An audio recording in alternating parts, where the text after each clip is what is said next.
on, Keith, and we can talk about Everton to wrap up. Now, Crystal Palace investor John Textor has been linked as a potential bidder for Everton. What were your thoughts around that piece of news? Look, it's been trailed heavily in the media this last week about Textor, certainly, and he's gone public himself saying he's very interested in Everton. There is one slight complication, though, of still having the Crystal Palace shares.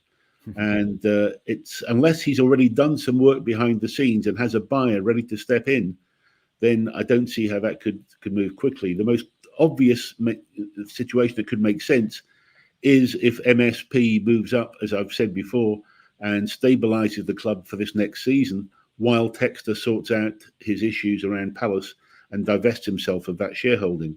Look, he would bring with him another sort of multi-club situation with his own investments in France and Brazil. There's no doubt he's a passionate owner. He certainly seems to have the resources available to him as well. I know he does some link with Ares as well, who are a big investment bank in sports and have also bankrolled Chelsea to a great degree. He has access to capital. I think he seems to appreciate Everton as to what the club stands for and what it is. And with that new stadium, it's got to attract people of his caliber as an owner. So I think it may not be a quick deal, but there may well be negotiations behind the scenes going on right now that would say, okay, MSP, step up, and I will, sign agreements with you that as soon as my Crystal Palace share is gone, then I will either repay you the loans that you had to take out to stabilise the club this season, and I will take over, and take over your position. So it could be an elegant solution for both parties. A long way to go, though, on it yet so far, and I do believe that other groups are waiting in the wings as well with potential offers. So it's going to be a case of timing. I've always felt this season is going to be one of sorting out a deal that will stabilise the debt, and I think that can be done. I really do. And then there'll be a bigger move towards the end of the season with a new owner that will stabilise and go forward with Everton's future and the new stadium opening up. So I'm not concerned at the moment. I think things will unfold in due course. I think people can now see the finishing line of just one season with potential relegation risk. And I think that Sean Dyche staying and stabilising the club, I think that Everton can now see a bit. I can certainly see a bit of sunshine above the horizon coming up, but it's still not there yet. But I do feel we're on the way. I mean, we know, Keith, it's sort of taking a few points in there. We know the deadline's fast approaching for 777 again for that takeover. Do you have any inside news, please? Do we expect that deal to be completed? Or actually, are you now confident it is going to be somebody else, be it Textor or a different consortium that could step in?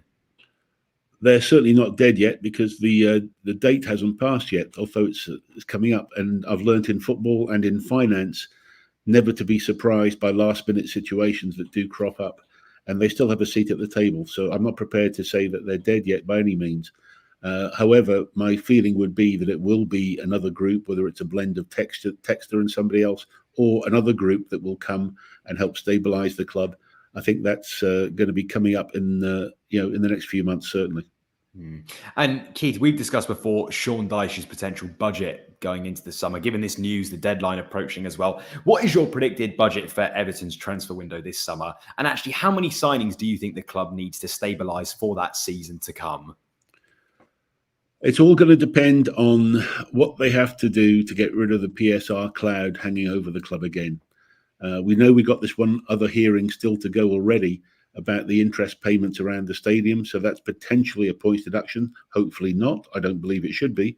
But we've got to remove the possibility of any other future charges coming through. And that's going to be crucial. So it depends who gets sold in the end to cover that sort of shortfall, or what a new investor coming in could do to handle that sort of situation. That will dictate the ins and outs. I think overall, Dyche would like to keep, I think, the options to as few as possible. I think obviously he'd love to keep Branthwaite.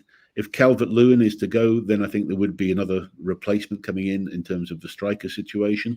They haven't got that right yet in terms of the backups. There's two backups right now, Chamiti and Beto.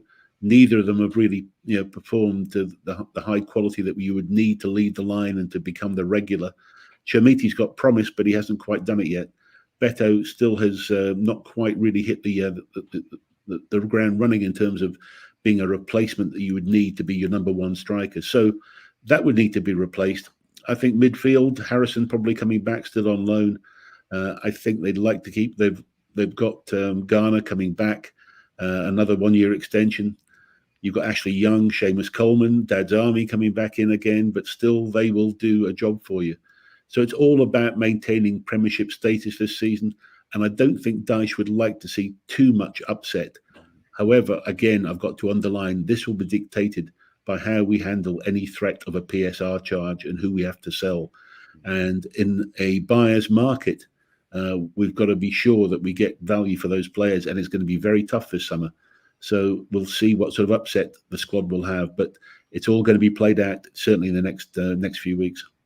Are you concerned, Keith, about that third potential PSR breach? If we discuss that, is there a chance that Everton do get a points deduction? How likely are they to breach those rules potentially? Well, the one that they already are facing is about the interest payments deducted for the stadium. To me, the auditors have cleared it, and the Premier League are challenging the auditors' description and the way that they've done it. So it's a very much an accountancy. It's a technical question on accounts. I'm very surprised that the Premier League have challenged it. If the auditors have approved it, it's very surprising, and it's one that should have been resolved before and should not have been allowed to carry on into next season. However, we are where we are. We've heard me bore everybody to tears about how the Premier League have handled this in a very bad way. And here's another example that a decision that should have been made. They should have locked people in a room until it was hammered out and decided, and not let it go on into a new season. But nevertheless, here we are once again with another asterisk situation cropping up. But the main thing is to then put this to bed and never hear those 3 letters PSR ever again in Everton's history.